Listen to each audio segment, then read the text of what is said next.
Donald Trump is the Hugh Hefner of the 90s. In the 1990s, Donald Trump was building a reputation for himself as a ladies' man. For an older person, he's very attractive. He may be the most የዶናልድ ትራምፕ ስብዕና የተገነባው በኩዊንስ የኒውዮርክ ሰማይ ስር በድል አድራጊነት ጥማትና በውድቀት ጥላቻ መካከል በተዘረጋው ጠባብ መስመር ላይ ነው። ገና በልጅነታቸው በአባታቸው ፍሬድ ትራምፕ አሸናፊ እንዲሆኑ የተሰበከላቸው ትራምፕ ይቅርታን እንደ ውርደት፣ ድክመትን ደግሞ እንደ ሞት እንዲቆጥሩ ተቀርጸዋል። ይህ የአሸናፊነት አባዜ በወታደራዊ አካዳሚ ቆይታቸው ይበልጥ የጠነከረ ሲሆን በፓስተር ኖርማን ቪንሰንት ፒል የአዎንታዊ አስተሳሰብ ኃይል ትምህርት ውስጥ ደግሞ ፍጹም መንፈሳዊ ቅርጽ አግኝተዋል። በትራምፕ ዓለም ውስጥ እውነታ የሚፈጠረው በአይን በሚታየው ማስረጃ ሳይሆን በአእምሮ ውስጥ በታተመው የማይደበዝዝ የስኬት ስዕል ነው። ይህ እውነታን የማጣመም ተፈጥሮ የተሰጧቸው በቢዝነስና በሪያሊቲ ቲቪ ሾው ዓለም ውጤታማ ቢያደርጋቸውም አሁን ግን በኢራን በረሃዎች ውስጥ ከሚንቀለቀለው እውነተኛ እሳት ጋር ፊት ለፊት ተጋፍጧል። ትራምፕ ዛሬም እንደለመዱት በኢራን ላይ አሸንፈናል የሚል ትረካን ደጋግመው ቢሰብኩም ዓለም ግን በሆርሙዝ ወሽመጥ ላይ የተጋረጠውን የኢኮኖሚ ቀውስና የ13 አሜሪካውያንን ሕይወት መጥፋት በተጨባጭ እያየች ትገኛለች። I would say that within 2 weeks, maybe 3, we're hitting them very hard. Last night we knocked out tremendous amounts of missile making facilities. ዶናልድ ትራምፕ በሁለት ግፋ ካለም በ3 ሳምንት ለቀን እንወጣለን እያሉ ነው። የውጭ ጉዳይ ሚኒስትሩ ማርኮ ሩቢዮን በተመሳሳይ ዕለት ከትራምፕ ጥቂት ሰዓታት አስቀድመው በወራት ሳይሆን በሳምንታት ውስጥ ለቀን እንወጣለን ሲሉ አልጀዚራ ተናግረዋል። ነገር ግን ጦርነት እንደ እግር ኳስ ጨዋታ በውል የሚታወቅ የጊዜ ሰሌዳ የለውምና እውነት ትራምፕ ስላሉ በ2 ሳምንት ከኢራን ይወጣሉ ወይ? ደግሞስ ጦርነቱ በተጀመረበት ዕለት በ4 ሳምንት እንወጣለን ብለው አልነበረምን? ያንን ማድረግ የተሳነው መንግስታቸው ሰሞንኛ ቃሉን እንዴት ያሳካል ብሎ ማመን ይቻላል? በእርግጥስ የአሜሪካ ግብ ምን ነበር? እሱ ስላሳካ ነው እንወጣለን እያሉ ያሉት ወይስ ስለከሸፈባቸው በጦርነቱ አላግዝም አንተባበርም ያሏቸውን ሀገራት ራሳችሁ ሂዳችሁ ነዳጁን አምጡ ሲሉስ ምን ማለታቸው ነው? አሜሪካ እንደራሴዎችና ባለስልጣናት በኩል እንደ ኢራን ጦርነት ከፍተኛ መከፋፈል የታየበት ኑሮ ያውቅ ይሆን? ጥያቄዎቹ እልፍ ናቸው። ፕሬዝደንቱ ከጦርነቱ ዝም ብለው ጥሮ ለመውጣት የሚያሳዩት ዝንባሌ የቆዩ ስርዓቶችን በማፍረስ ረገድ ያላቸውን ብቃት የሚያሳይ ተደርጎ ቢወሰድም የጥፋቱን መዘዝ ግን ለአጋሮቻቸው ጥለው ለማለፍ መወሰናቸው ዓለም አቀፉን ጥምረት አደጋ ላይ ጥሎታል። አሁን ባለው ሁኔታ የሆርሙዝ ወሽመጥ ዕጣ ፈንታ በ3 መላምታዊ መንገዶች ላይ ተንጠልጥሏል። እነርሱስ ምንድን ናቸው? የትራምፕ አስተዳደግ በኢራን ጦርነት ላይስ እንዴት እየተገለጠ ነው? የሚሉትንም ሰፋ አድርገን እንዳስሰዋለን። Clear objectives that we're trying to achieve here. Those objectives are the destruction of their air force, which has been achieved, the destruction of their navy, which has largely been achieved, a significant reduction in the number of missile launchers that they have, which we're well on our way to achieving. We will achieve those objectives. We are well on our way or ahead of schedule. በሲኤንኤን ላይ ጽሑፉን ያጋራው ስቴፈን ኮሊንሰን ዶናልድ ትራምፕ የከፈቱትን ጦርነት ዝም ብለው ጥለው ለመሄድ እየተዘጋጁ ያሉ ይመስላል በማለት ይጀምራል። ፕሬዝደንቱ አስቀድመው ላልተነገራቸው ለአሜሪካ አጋሮች ጦርነቱን ስላልፈለጉትና ዓለም አቀፍ ሕግን ይጥሳል ብለው ስላሰቡ በኢራን ጦርነት ላልተባበሩት የውጤቱን መዘዝ የሚሸከሙት እነሱ መሆናቸውን እየነገሯቸው ነው። ማክሰኞ ዕለት በትሩዝ ሶሻል ላይ ባሰፈሩት ጽሑፍ ሂዱና የራሳችሁን ነዳጅ ፈልጉ ብለዋል ትራምፕ። ይህ የሚሆነው አስተዳደሩ በሆርሙዝ ወሽመጥ ያለውን ነፃ የአጓጓዥነት እንቅስቃሴ ወደነበረበት ለመመለስ ቃል መግባት እንደማይችል ለሲኤንኤን ምንጮች ከተናገሩ ጥቂት ቀደም ብሎ ነው። ፕሬዝደንቱ በኋላ ላይ ጦርነቱ ከ2 እስከ 3 ሳምንታት ባለው ጊዜ ውስጥ ያበቃል ሲሉ ተንብየዋል። በኦቫል ኦፊስ ለጋዜጠኞች በሰጡት መግለጫ በወሽመጡ ላይ ለሚፈጠረው ነገር ምንም አይመለከተንም ብለዋል። ኢራን የፋርስ ባህረ ሰላጤ መውጫ ላይ የሚገኘውን ይህንን ጠባብ መተላለፊያ ወሳኝ የሆኑ ነዳጅ አቅርቦቶችን ለማቋረጥና የዓለምን ኢኮኖሚ እንደታጋች ለመያዝ ተጠቅማበታለች። ጦርነቱ ሲያበቃ ይህ ወሳኝ የውሃ መስመር በእሷ ቁጥጥር ስር ከቀረ እንደ ስልታዊ ድል ትቆጥረዋለች። ጦርነቱ ሲያበቃ የሆርሙዝ ወሽመጥ በኢራን ቁጥጥር ስር መሆኑ በዓለም አቀፍ ደረጃ ለአሜሪካ እንደ ስልታዊ ሽንፈት ይቆጠራል። ኢራን በእርግጠኝነት ድል ማድረጓን የምታውጅ ሲሆን ለወደፊት ጥቃቶችም እንደ መከላከያ እንደተጠቀመችበት ትቆጥረዋለች። በተጨማሪም በመንገዱ ላይ በሚያልፉ ታንከሮች ላይ ቀረጥ በመጣል አዲሱን አቅሟን ወደ ገንዘብ ለመቀየር መሞከሩ አይቀርም። ይህም በአሜሪካና በእስራኤል የአየር ድብደባ የወደሙባትን ወታደራዊ ሚሳኤልና የኒውክሌር ፕሮግራሞቿን መልሳ ለመገንባት የሚያስፈልጋትን ገቢ ያስገኝላታል። ይህ ሁሉ ሁኔታ ትራምፕ ማንኛውንም ነገር ወደ ድል የመቀየር ክህሎታቸውን የሚፈታተን ይሆናል። ይሁን እንጂ ወሽመጡን በኃይል ለመክፈት መሞከር ከፍተኛ የአሜሪካ ወታደሮችን ሕይወት አደጋ ላይ የሚጥልና በሀገር ውስጥ እየተዳከመ የመጣውን የፖለቲካ ስልጣናቸውን የበለጠ በሚያናጋ መልኩ ጦርነቱን የሚያራዝም በመሆኑም ይህ ውጤት ለፕሬዝዳንቱ የተሻለ መውጫ ሊመስላቸው ይችላል። ከጦርነቱ ራስን ማግለል ወይም ለቆ መውጣት ትርምስን ሊያስከትልም ይችላል። ነገር ግን ይህ ድርጊት አዳዲስ ስርዓቶችን ከመገንባት ይልቅ ነባራዊ ሁኔታዎችን በማፍረስ ረገድ ውጤታማ በሆነው የትራምፕ የስራ ዘዴ ጋር የሚጣጣም ነው። በተጨማሪም ሀገሪቱ ማንኛውም ጊዜ በብቸኛ ብሔራዊ ጥቅሞቿ ወሰን ውስጥ ብቻ መንቀሳቀስ አለባት የሚለውን አሜሪካ ትቅደም፣ አሜሪካ ፈርስት መርህን የሚያጠናክር ይሆናል። እንዲሁም የአሜሪካን የደህንነት ዋስትና እንደ ጥገኛ እንደሚጠቀሙባቸው በሚቆጥሯቸው የኔቶ አጋሮች ላይ ያላቸውን ቁጣ የሚገልጹበት መንገድ ነው። ነገር ግን አሜሪካ በትራምፕ ንግግሮች ብቻ በተገደበ ባዶ ቦታ ውስጥ ብቻ ያለች ሀገር አይደለችም። በድጋሚ በጠነከረችው ኢራን ቁጥጥር ስር ያለውን ወሽመጥ የሚያስከትለውን ኢኮኖሚያዊና ፖለቲካዊ ንዝረት በቀላሉ ለማምለጥ ይቸገራሉ። ትራምፕ ከጦርነቱ መውጣታቸውን ለማስረዳት የፖለቲካ ማሳመኛዎችን መፍጠር ቢችሉም የሚያምናቸው ያለ አይመስልም። በተጋርዲያን ላይ የጻፈው ዴቪድ ስሚዝ ደግሞ ከሰውየው የልጅነት አሳደግ የዝና ጥማትን አሰናስሎ በኢራን ጦርነት ድብርት ውስጥ ገብቷል ይላል። ትራምፕ አሸንፈናል ልበላችሁ ሲሉ በመጋቢት 11 በኬንታኪ በተደረገ የድጋፍ ሰልፍ ላይ ተናገሩ። በመጋቢት 20 ደግሞ በዋይት ሃውስ ደቡባዊ ግቢ ውስጥ ያሸንፍን ይመስለኛል አሉ። በመጋቢት 24 በኦቫል ኦፊስ ውስጥ ይህንን ጦርነት አሸንፈናል፣ ጦርነቱ ተጠናቋል ሲሉ ገለጹ።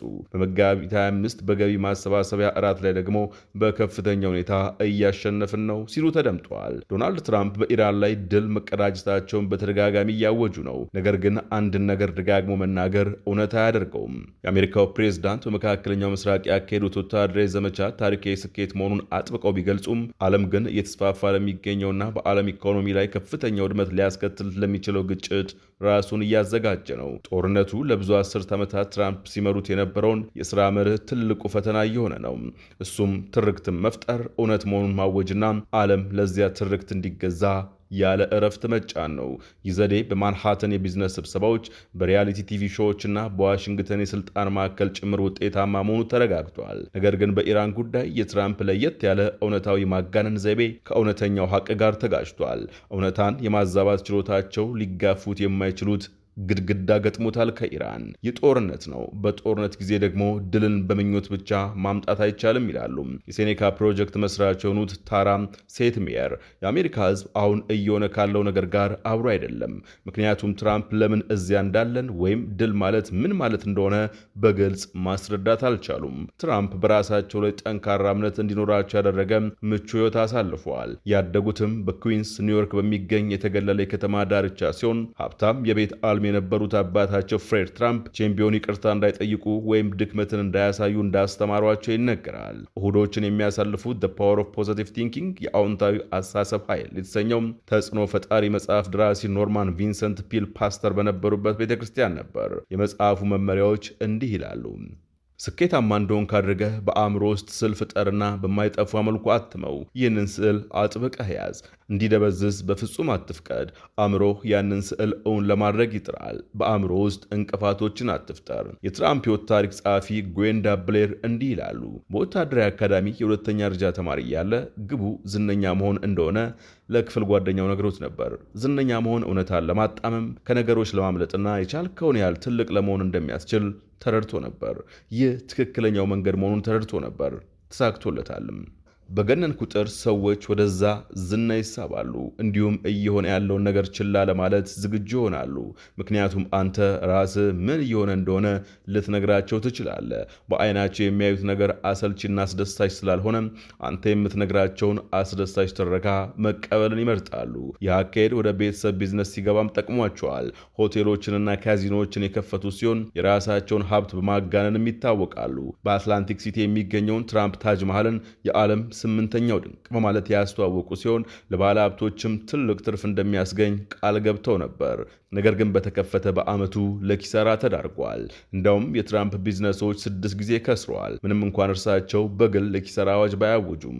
ይህ በእንዲህ እንዳለ The Apprentice የተባለው የሪያሊቲ ቲቪ ሾው ማዘጋጀት ዝናቸውን አጠናክረዋል። እንዲሁም ባራክ ኦባማ ከአሜሪካ ውጭ ነው የተወለዱት በሚል ውሸት ወደ ፖለቲካው ገብተዋል። በ2016 የምርጫ ቅስቀሳ ወቅት ሜክሲኮ ለድንበር ግንቡ ትከፍላለች የሚለው ሐሰተኛ ንግግራቸው ለድል ከመብቃት አላገዳቸውም። ዋሽንግተን ፖስት ከዚህ ቀደም እንዳጠናቀረው ከሆነ በመጀመሪያው የስልጣን ዘመናቸው ትራምፕ ከ30 ሺህ በላይ ሐሰተኛና ሐሳሳች መረጃዎችን ተናግረዋል። ደጋግመው የራሳቸውን አማራጭ እውነታ ፈጥረዋል። ነገር ግን ይህ ስትራቴጂ አሜሪካ በኮቪድ-19 ወረርሽኝ ስትመታና በመቶ ሺዎች የሚቆጠሩ ሞቶች በምኞት ብቻ ሊጠፉ ካልቻሉ በኋላ ከሽፏል። በዚህም ምክንያት ትራምፕ የ2020 ምርጫም ተሸንፈዋል። የኢራን ጦርነት ከጀመረ 1 ወር ቢሻገርም ትራምፕ በከባድ ችግር ውስጥ ናቸው። ግጭቱ ቀድሞውንም የ13 አሜሪካንን ሕይወት የቀጠፈ ሲሆን በቢሊዮን የሚቆጠር ዶላርም ተከስክሶበታል። ሆኖም የኢራን አገዛዝ ቁጥጥሩ እየላላ መሆኑን የሚያሳይ ምንም ምልክት የለም። ይልቁንም ብዙ ታዛቢዎች አስቀድመው እንደገመቱት ቴሄራን የሆርሙዝ ወሽመጥን በመዝጋት ዓለም አቀፍ የኢነርጂ ቀውስን አስከትላለች። የሕዝብ አስተያየት ጥናቶች እንደሚያሳዩት ጦርነቱ ቀድሞውኑ በአሜሪካ መራጮች ዘንድ ተቀባይነት ያጣ ሲሆን የምድር ወረራ ደግሞ የባሰ ተቃውሞን ይጋብሳል። ግልጽ የሆነ መውጫ ስትራቴጂም የለም። The Trumps የተሰኘው መጽሐፍ ደራሲ ብሌር ትራምፕ በመጨረሻ ተመጣጣኝ ተቀናቃኝ እንዳገኙ ታምናለች። የኢራንን ኩሩ ባህልና ተንበርካኪ ያለመሆን በመጥቀስ እንዲህም ትላለች። እሳቸው ስለ ታሪካቸው ቅንጣት ታህል ግድ የላቸውም፣ እነርሱም ስለ እርሳቸው ዝና ቅንጣት ታህል ግድ አይሰጣቸውም። ሁኔታው የሚገርም ተመሳሳይነት አለው። ምክንያቱም ኢራን ዜጎቿ እንዲቀበሉት የምትፈልገውን የራሷን እውነታ እየገነባች ነው። ዶናልድ ትራምፕም ዜጎቻቸው እንዲቀበሉት የሚፈልጉትን የራሳቸውን እውነታ እየገነቡ ነው። ስለዚህ ይህ የእውነታ ገንቢ አገዛዝ ከሌላ የእውነታ ገንቢ አገዛዝ ጋር የሚያደርገው ትግል ነው። የግዙፋን ፍልሚያ ባትል ኦፍ ታይታንስ ነው ብላለች። ይህ ፍልሚያ እጅግ አስከፊ ጂኦፖለቲካዊ መዘዝ ያለው ነው። የቀድሞ ምክትል ረዳት የውጭ ጉዳይ ሚኒስትር ጆኤል ሩቢን እንደተናገሩት ትራምፕ በአእምሮዬ የበላይነት ሁሉንም ነገር እቆጣጠራለሁ የሚል እምነታቸው የጦርነትን አካሄድ መሰረታዊ በሆነ መልኩ አለመረዳታቸውን ያሳያል። ትራምፕ አእምሮ ሁኔታዎችን የመቆጣጠር ሰዎች ነገሮችን የሚያዩበትን መንገድ የመቅረጽና እውነታን የመፍጠር ኃይል እንዳለው በጽኑ ያምናሉ ይላሉ ሩቢን። የጦርነቱ ችግር ግን ኢራናውያን ለዚያ እምነት ተገዢ መሆን የለባቸው። ጦርነትን ለማሸነፍና ለማቆም በጦር መሳሪያ ኃይል ወይም በዲፕሎማሲ የተፈተኑ መንገዶች አሉ። እነዚህም ከግል ፍላጎት ወይም ሌላኛው ወገን እኛ የምንፈልገውን ያደርጋል ብሎ በአእምሮ ከማለም ጋር ምንም ግንኙነት የላቸውም። እሳቸው ከዚህ እውነታ ጋር መጋጨታቸው አይቀሬ ነው። በቶሎ በወታደራዊና በዲፕሎማሲያዊ እውነታ ላይ መመስረት ካልቻሉ ስኬታማ የመሆን እድላቸው ጠባብ ነው። የመገናኛ ብዙሃን ዘገባዎች እንደሚያመላክቱት ትራምፕ በጦርነቱ እየሰለቹና ድባቴ ውስጥ እየገቡም ወደ ሌላ ነገር ለመዞር እያሰቡ ናቸው። ይህ በሚሆንበት ጊዜ ፕሬዝደንቱና አጋሮቻቸው ሁኔታውን እሳቸው ብቻ ሊያሳኩት የቻሉት ታላቅ ድል አድርገው ለማቅረብ እንደገና ይሞክራሉ። ነገር ግን አንዳንድ የፖለቲካ ተንታኞች ይህንን በጥንቃቄ የተቀነባበረ ሁሉን ቻይነት ትርክት እየገዙት አይደለም። በሚኒሶታ ዩኒቨርሲቲ የፖለቲካና አስተዳደር ጥናት ማዕከል ዳይሬክተር ላሪ ጃኮብስ እንዲህ ይላሉ። ኢራን ለትራምፕ የዋተርሉ ሽንፈታቸው ነች። ይህ የዶናልድ ትራምፕ ትርክት ወይም አፈ ታሪክ መፈራረስ ነው። ደጋፊዎቻቸው ስለ ተፈጥሯዊ ስሜታቸውና ስላላቸው አመቺ ዘይቤ ያወራሉ። ሌላው ትርጓሜ ግን ምን እያደረጉ እንደሆነ እንደማያውቁ፣ የድርጊቶቻቸውን አስከፊ መዘዝ ለመመርመር ጥንቃቄ እንዳላደረጉና ራሳቸውን ወደማይወጡበት ማጥ ውስጥ እየከተቱ መሆኑን ነው። ይህ ለሁሉም ግልጽ ነው። ጃኮብስ አክሎም የጦር ተንታኝም ሆኑ የፖለቲካ ተንታኝ በዲሞክራትም ሆኑ በሪፐብሊካን ፓርቲ ውስጥ ይሆኑ እዚህ ጋር አንድ እውነት አለ። ዶናልድ ትራምፕ ከእውነቱ ጋር ተጋፍጠዋል። ላለፉት 4 እና 5 አስርት ዓመታት ሲመሩት የነበረውና ሲሰብኩት የነበረው ልብ ወለድ መሰል ሕይወት አሁን ጭምብሉ ተገፎ ገዳይ ድራማ ሆኗል። ይህ የብዙ ሰዎችን ሕይወት እየቀጠፈ ነው። የአሜሪካንና የክልሉ ኢኮኖሚን ያደቃል። የአሜሪካን የዓለም ላይ ደረጃም ወደኋላ ይመልሰዋል። ይህ እጅግ አስከፊ ወቅት ነው። የታይም መጽሔት ዘጋቢ ኒክ ፖፕሊ ደግሞ ባለፈው ሳምንት 24 ገደማ የኮንግረስ አባላትን አነጋግረው ከቀዳሚው የጋርዲያን መቋጫ ጋር ስምም የሆነ አተታውን አስፍሯል። ከጥቂት ቀናት በፊት በተነበበው ጽሑፉ እንዲህ ይላል ሪፖርተሩ።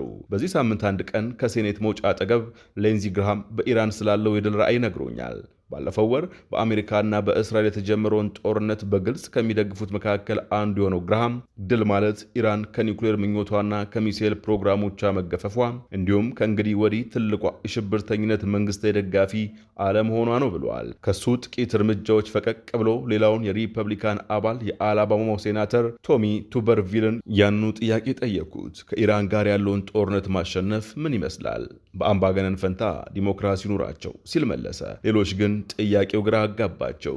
የኢራቅ ጦርነት መርበኛና የኢሊኖይ ዲሞክራት ሴናተር ታሚ ዳኮርዝ የጦርነቱ ድል ምን እንደሚመስል ምንም አይነት ፍንጭ የለኝም፣ እንደውም ለምን ከኢራን ጋር ጦርነት ውስጥ እንደገባን እንኳን አላውቅም ስትል ነገረችኝ። በእነዚህ መልሶች መካከል ዋሽንግተን እየተጋፈጣት ያለው ትልቁ ችግር ይገኛል። አሜሪካ የጋራ የሆነ የድል ትርጉም በሌለበት ሁኔታ ጦርነት ውስጥ ትገኛለች። ይህ ሁኔታ አሜሪካን በ10 ቢሊዮን የሚቆጠር ዶላር እያስከፈለና የኤነርጂ ገበያውን እያናጋ ባለው በዚህ የተባባሰ የመጣ ግጭት ዋና ዓላማዎች ላይ ያለውን አስደንጋጭ አለመግባባት በግልጽ አሳይቷል። አንዳንድ የኮንግረስ አባላት ጠባብና ሊደረስባቸው የሚችሉ ግቦችን ገልጸዋል። ሌሎች ደግሞ በጣም ሰፊና ከእውነታው የራቁ ውጤቶችን ዘርዝረዋል። እነዚህ የተዘበራረቁ መልሶች አንዳንድ ጊዜ ፍጹም የተለየ ጦርነት ውስጥ ለመሆን የሚገልጹ ይመስላሉ። ሪፐብሊካኖች በአብዛኛው ድልን የሚመለከቱት ከወታደራዊና ስልታዊ ውጤቶች አንጻር ነው። ምንም እንኳን ሁሉም በአንድ አይነት ውጤት ላይ ባይስማሙም መልሶቻቸው የኢራንን የኒውክሌር አቅም ማጥፋት፣ ጥቃት የመሰንዘር አቅሟን ማዳከም ወይም አገዛዙን ሙሉ በሙሉ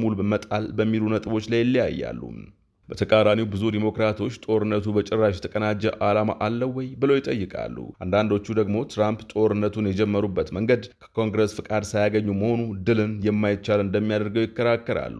የፓርቲዎቹ ክፍፍል ፍጹም የሚባል አይደለም። አንዳንዶቹ ዲሞክራቶች ከጦርነቱ በኋላ ስለምትኖረው ኢራን የራሳቸውን የሰነቁትን ተስፋ ሲያጋሩ፣ የተወሰኑት ሪፐብሊካኖች ደግሞ ግጭቱን በዚያ መልኩ ለመገምገም ፍላጎት አልነበራቸውም። የደቡብ ካሮላይና ሪፐብሊካን ተወካይ ናንሲ ሜስ ማሸነፍ ማለት የመውጫ ስልት ኤግዚት ስትራቴጂ መኖርና ከዚህ ስፍራ በአስቸኳይ ወጥቶ መሄድ ማለት ነው ስትል በቁጣ ነግራኛለች። የአስተዳደሩ ባለስልጣናት ግን ተልእኮ ግልጽ እንደሆነና ከፍተኛ ስኬትም እያስመዘገበ መሆኑን አጥብቀው ይናገራሉ። ለዚህም እንደ ማስረጃ የኢራን ወታደራዊ አቅም መዳከሙንና ከፍተኛ አመራሮቿ መገደላቸውን ይጠቅሳሉ። ነገር ግን እነዚህ ታክቲካዊ ስኬቶች ቢኖሩም በዋይት ሃውስ ስለ ግጭቱ ማብራሪያ የተሰጣቸው የኮንግረስ አባላት እንኳ ጦርነቱ እንዴት ሊያበቃ እንደሚችል እርግጠኞች አይደሉም። ሴናተር ክሪስ ቫን ሆለን ለታይም መጽሔት ሲናገሩ ሰዎችን ጥያቄ መጠየቅ መገደዳቸው በራሱ እኛ ስንናገር የነበረውን እውነት ያሳያል። ይኸው ምንም አይነት የመጨረሻ መውጫ የላቸውም ብለዋል። የአሜሪካ እንደራሴዎች እንዲህ በተከፋፈሉበትና አንድ ወጥ ግብ በሌላቸው ሁኔታ ትራምፕ ኢራንን ለቀው ሊወጡ ይችላሉ። የተቀረው ክፍላት ዓለም ግን ዋጋ መክፈሉ አይቀርም። የኢኮኖሚ ውድቀት በዓለም አቀፍ ደረጃ የኢኮኖሚ መቀዛቀዝን ሊያስከትል እንደሚችል ተሰግቷል። ይህም ምናልባት ዲሞክራቶች ትራምፕን የሁለተኛ ዘመን የስልጣን ግፊት ለመግታት ትልቅ ድል እናስመዘግባለን ብለው ተስፋ ከሚያደርጉበት የአጋማሽ ዘመን ምርጫ ጥቂት ወራት ቀደም ብሎ አሜሪካን ሊመታ ይችላል። በሰፊው ሲታይ ደግሞ የኢራን ጦርነት መዘዝ ሌላ ስጋት ደግነዋል። እሱም በአትላንቲክ ማዶ አጋሮች መካከል ያለውን ስንጥቅ ይበልጥ ያሰፈዋል። ይህም የአውሮፓ አጋሮችና የካናዳው ጠቅላይ ሚኒስትር ማርክ ካርኒ መካከለኛ ኃይሎች ሚድል ፓወርስ ብለው የሚጠሯቸው ሀገራት ከአውሮፓውያኑ ሁለተኛው የዓለም ጦርነት በኋላ የነበረው የአሜሪካ የደህንነት ከለላም የማይታመን መሆኑን በመረዳት በራሳቸው ወታደራዊ አቅም ላይ የበለጠ ኢንቨስት ማድረግ እንዳለባቸው የሚያሳስብ ነው። በመጨረሻ ኢራን እንደ ዋነኛ መደራደሪያ እየተጠቀመችበት የምትገኘው ሆርሙዝ ዕጣ ፈንታ ምን ይሆናል የሚለውን መመልከት አስፈላጊ ይሆናል። አልጀዚራ ላይ 3 የቢሆናል ሀሳቦች ሊፈጠሩ ይችላሉ በማለት ጽሑፏን ያሰፈረችው ባፍጃ ሳባህ አልኳሪ ሁለቱ ወታደራዊ ሲሆኑ አንዱ ደግሞ ዲፕሎማሲያዊ ምርጫ ይሆናል ትላለች። የመጀመሪያው አማራጭ ነጠላ ቀጠናዊ ወታደራዊ እርምጃ ሲሆን ይህ አማራጭ የቀጠናው ሀገራት ጥምረት በተለይም የባህረ ሰላጤው ትብብር ምክር ቤት GCC አባላትና ዮርዳኖስ የአሜሪካ ቀጥተኛ ወታደራዊ ተሳትፎ ሳይኖር የሆርሙዝ ወሽመጥን ለመክፈት ራሳቸውን ችለው ወታደራዊ እርምጃ ሲወስዱ የሚያሳይ ነው። ይህ እርምጃ ሊወሰድ የሚችለው በረጅም ጊዜ የኢኮኖሚ መዳከም፣ በዲፕሎማሲያዊ አማራጮች መሟጠጥ ወይም መንግስታት አቅማቸውን እንዲያሳዩ ከሀገሩ ሰው የሚመጣባቸው የፖለቲካ ጫና ምክንያት ሊሆን ይችላል። ይህ አማራጭ ግን የአቅም አለመመጣጠን በሚባለው ችግር ሳቢያ እንቅፋት ይገጥመዋል። የባህረ ሰላጤው ሀገራት ባለፉት 2 አስርት ዓመታት ውስጥ ሰራዊቶቻቸውን ለማዘመን ከፍተኛ መዋዕለ ንዋይ ቢያፈሱም ኢራን በወሽመጧ ላይ የደገነችውን የተሳሰበና ያልተመጣጠነ ስጋት ለመመከት የሚያስችል የተቀናጀ የባህር ኃይል ጥቃት የመሰንዘር አቅም፣ የፈንጂ መከላከያ ብቃትና ጸረ አየር መከላከያ አቅም የላቸውም። ሁለተኛው አማራጭ ደግሞ የቀጠናው ሀገራት ሙሉ በሙሉ በአሜሪካ ዘመቻ መሪነት የባህር ላይ የንግድ እንቅስቃሴ ነጻነትን ለመመለስ ከሚደረገው የተቀናጀና አስገዳጅ ወታደራዊ ዘመቻ ጋር በይፋ ሲሰለፉ የሚያሳይ ነው። የባህረ ሰላጤው ሀገራት የአሜሪካ ጦር ሰራዊት ቤዞቻቸው እንዲጠቀም ከመፍቀዳቸውም በላይ የፖለቲካ ከለላና ተጨማሪ ወታደራዊ ግብዓቶችን ያቀርባሉ። ሌሎች ሀገራትም በዚህ ጥምረት ውስጥ ሊቀላቀሉ ይችላሉ። የአማራጭ አስገዳጅ ዲፕሎማሲ በሚባለውና ወደ መጠነ ሰፊ ጦርነቱ ሳይገባ የተወሰነ ኃይልን በመጠቀም ተቃራኒ ወገን ባህሪው እንዲቀይር በሚገደድበት የታወቀ ማዕቀፍ ውስጥ የሚወድቅ ነው። ታዋቂው የአሜሪካ የፖለቲካ ሳይንቲስት አሌክሳንደር ጆርጅ በአስገዳጅ ዲፕሎማሲ ስራ ላይ ለስኬት አስፈላጊ የሆኑ 3 ሁኔታዎችን ለይቷል። ታማኝነት ያለው ብቃት፣ ባለጋራው የሚደርስበትን ኪሳራ ከአቅሙ በላይ አድርጎ እንዲገነዘብ ማድረግና ለባለጋራው ክብሩን ጠብቆ የሚወጣበት አማራጭ መንገድ ማመቻቸት ናቸው። ሶስተኛውና በቅርብ ጊዜ ውስጥ ሊከሰት ይችላል ተብሎ በትንታኔ ደረጃ ይበልጥ አሳማኝ የሆነው አማራጭ ኢራን በወሽመጡ ላይ ያለውን ቁጥጥሯን አስቀጥላ መንገዱን በቋሚነት የመዝጋት ዛቻን ከአሜሪካ ጋር ለምታደርገው ድርድር እንደ መጠቀሚያ ሊቨሬጅ ስትጠቀምበት የሚያሳይ ነው። ይህም አሜሪካዊ ምሁር ቶማስ ሼሊንግ አስገዳጅ ድርድር ብለው የጠሩት የታወቀ ምሳሌ ነው። ይህም ማለት ወደ ቀጥተኛ መጠነ ሰፊ ግጭት ሳይገባ የጋራ ስጋትን በመጠቀም ፖለቲካዊ ጥቅሞችን የማስገኘት ስልት ነው። ኢራን በመጋቢት 26 ያሳየችው የተወሰነ የውጥረት ማርገብ እርምጃም ማለትም ቻይና፣ ሩሲያ፣ የህንድ፣ የኢራቅና የፓኪስታን መርከቦች በወሽመጡ እንዲያልፉ መፍቀዷ ከዚህ አማራጭ ጋር የሚጣጣም ነው። ቴህራን እንደ ሀገራቱ የፖለቲካ አስተላለፍ መርከቦችን በመለየት በአንድ በኩል መተላለፊያውን የመቆጣጠር አቅሟን እያሳየች፣ በሌላ በኩል ደግሞ ከጎኗ የቆሙ ሀገራትን እየሸለመች ነው። እንዲሁም ለዋሽንግተን የወሽመጡ ሙሉ በሙሉ መከፈት በፖለቲካዊ ስምምነት ላይ የተመሰረተ መሆኑን መልእክት እያስተላለፈች ነው ስትል 3ቱን የቢሆናል አማራጮች ቋጭታለች። እኛም የዛሬውን ጥንቅር በዚሁ ቋጨን። ጤና ይስጥልን።